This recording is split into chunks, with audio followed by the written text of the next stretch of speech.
আসসালামু আলাইকুম রহমতুল্লাহ। আজকে যে বিষয়টা নিয়ে কথা বলবো সেটা হচ্ছে তকদিরের বিশ্বাস।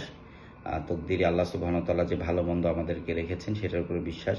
ইসলামের যে মৌলিক বিশ্বাসগুলো আমাদের আছে এর মধ্যে একটি হচ্ছে তকদিরের উপরে বিশ্বাস করা। তকদিরের উপর বিশ্বাস করাটা এটা আমাদের জন্য অনেক একটা বড় নিয়ামত আল্লাহ সুবহানাহু ওয়া তাআলার পক্ষ থেকে, যে আল্লাহ সুবহানাহু ওয়া তাআলা এটা আনভেইল করেছেন যে আল্লাহ সুবহানাহু ওয়া তাআলা সব কিছু আমাদের তকদির, কার জন্ম কোথায় হবে, মৃত্যু কখন হবে, সব কিছু আল্লাহ সুবহানাহু ওয়া তাআলা দ্বারা নির্ধারিত। তো তকদিরটা এটা অনেক সময় একটু কনফিউশন ক্রিয়েট করে যে আসলে তকদির মানে তো এরকম কিনা যে আল্লাহ সুবহানাহু ওয়া তাআলা যেটা আমাদের জন্য নির্ধারণ করে রাখছে সেটাই হবে, এর বাইরে আমরা চাইলেও কোনো কিছু করতে পারবো না। ব্যাপারটা আসলে আল্লাহ সুবহানাহু ওয়া তাআলা তার ইলম দিয়ে, তার যে ইলমের গায়েবের যে ইলম আছেন, ভবিষ্যতে যে ইলম আছেন, সেই ইলম দিয়ে আল্লাহ সুবহানাহু ওয়া তাআলা আমাদের সম্পর্কে জানেন যে আসলে আমরা ভবিষ্যতে কি করব, সেই ইলম অনুযায়ী আল্লাহ সুবহানাহু ওয়া তাআলা এটা লিখে রাখছেন। কিন্তু তার মানে এই না যে আল্লাহ সুবহানাহু ওয়া তাআলা আমাদেরকে এখতিয়ার দেন নাই। ডেফিনেটলি আমাদের এখতিয়ার আছে। আর তকদিরের বিশ্বাসের একটা অংশই হচ্ছে যে আল্লাহ সুবহানাহু ওয়া তাআলা যে আমাদেরকে তৌফিক দিয়েছেন, আমাদেরকে যে এখতিয়ার দিয়েছেন ভালো এবং মন্দ উভয় কাজ করার। তো আমরা যদি মন্দ কাজ পরিত্যাগ করে ভালো কাজ করি, ডেফিনেটলি এটার ফলাফল ভালো হবে। তো এই জন্য আমাদের তকদিরটা হচ্ছে একটা প্রশান্তির বিষয়, যে যেই জিনিসটা হয়ে গেছে তখন আমরা তকদিরের সাথে এইভাবে চিন্তা করব যে এটা তো আমার হওয়ারই ছিল, এটা আল্লাহ তাআলা থেকে ফয়সালা, এবং ওখানে সান্ত্বনা নেওয়া। হ্যাঁ, এখানে হচ্ছে গিয়ে এখান থেকে ইবরত হাসিল করা এবং পরবর্তীতে আরও ভালো করার চেষ্টা করা।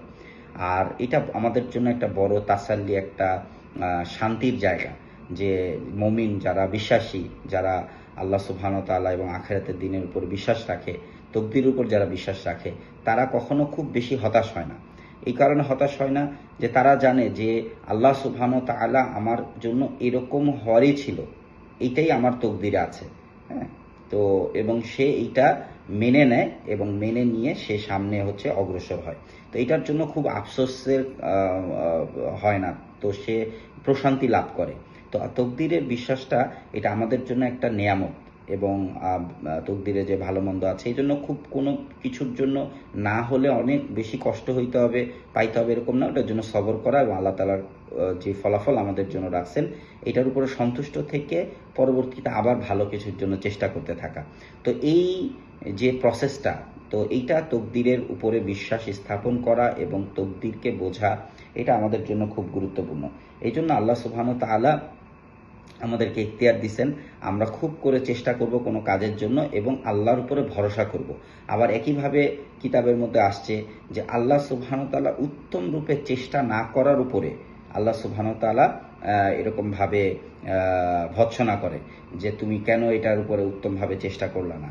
তো আল্লাহ সুবহানাহু ওয়া তাআলা আমাদেরকে তৌফিক দিয়েছেন, আমাদেরকে চেষ্টা করতে হবে, কিন্তু চেষ্টা করার পরে ফলাফলের উপরে পরিপূর্ণ আল্লাহর উপরে ভরসা করতে হবে যে আল্লাহ সুবহানাহু ওয়া তাআলাই আমার জন্য যথেষ্ট। এবং যেই ফলাফল হয় সেটাকে সন্তুষ্ট চিত্তে মেনে নিতে হবে। মেনে নিয়ে তারপরে আবার পরবর্তী কাজের জন্য অগ্রসর হতে হবে। তো এভাবে যদি আমরা চলি ইনশাআল্লাহ আমাদেরকে দেখা যাবে যে আমাদের কোনো ইনসিডেন্টে ইনশাআল্লাহ আমরা হতাশ হব না, আমরা মোটিভেটেড থাকব এবং আমরা পজিটিভলি আমাদের জীবনে এগিয়ে যেতে পারবো। আল্লাহ সুবহানাহু ওয়া তাআলা আমাদেরকে পরিপূর্ণভাবে তকদিরের উপরে ইয়াকিন এবং বিশ্বাস স্থাপন করার তৌফিক দান করুক এবং আমাদেরকে সামনে এরকমভাবে সমস্ত কাজে আল্লাহর উপরে পরিপূর্ণ ভরসা করার তৌফিক দান করুক। আসসালামু আলাইকুম রহমতুল্লাহ।